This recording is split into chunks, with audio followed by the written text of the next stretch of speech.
Alors les amis, j'espère que vous allez bien. Moi également aussi, je vais bien. Je fais cette petite vidéo pour réagir à un post que j'ai vu sur LinkedIn. Une offre d'emploi où une entreprise a besoin d'un responsable juridique et c'est 15 ans d'expérience qui est demandé. Je pense qu'il y a comment je pourrais dire ça, il y a une sorte de dissonance, ouais, entre la réalité de le marché de l'emploi et les entreprises. C'est très difficile déjà au Congo d'avoir de l'emploi.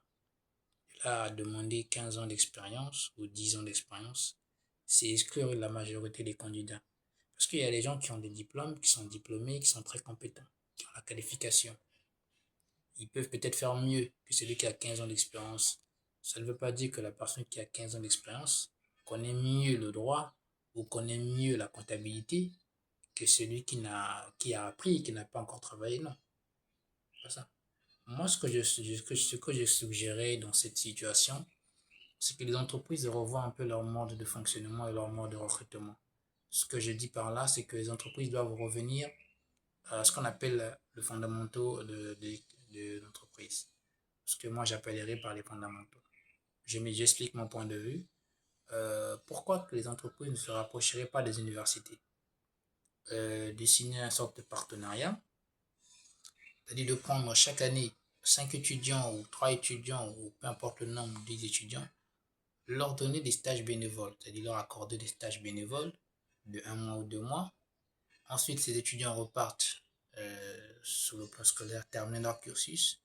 Ça servira en fait de base d'échantillon nécessaire que l'entreprise aura besoin, que l'entreprise voudra recruter par exemple des personnes. L'entreprise aura une base, c'est-à-dire un échantillon sur lequel l'entreprise pourra s'appuyer pour recruter les futurs recruteurs, les futurs employés qu'elle aura besoin de recruter à ce moment-là. Parce que c'est très difficile. Il y a beaucoup de gens qui sortent des universités, qui sont diplômés, qui ont la connaissance théorique et pratique, qui connaissent bien le domaine. Mais ils ont déjà du mal à avoir un stage. Ça, c'est d'abord un problème. Leur demander autant d'expérience, je pense que c'est un système qui, pour moi, au vu de l'évolution du monde actuel, euh, qui normalement doit être mis de côté en fait. C'est mieux de prendre des gens en stage ou à l'essai de 3 mois, leur donner l'expérience dont ils ont besoin sur le plan pratique. Parce qu'une personne qui n'a jamais fait la comptabilité, par exemple, qui a appris la comptabilité à l'école, s'il n'a jamais exercé la comptabilité dans un centre commercial, ça ne lui servira à rien. Mais si l'entreprise peut lui donner dans son service commercial, un stage par exemple de 1 mois ou de 2 mois, même de 2 semaines, ça lui permettra en fait d'avoir une vision dans le monde professionnel, de savoir comment est-ce que ça se passe sur le plan professionnel. Même si c'est juste un peu, mais ça lui servira quand même de façon essentielle. Il pourra s'en servir plus tard comme expérience dans son retour recrutement. Mais s'il n'en a pas, ce sera un peu difficile. Donc je pense qu'il faut revoir tout ça en fait. Il faut revoir tout ça, c'est très important.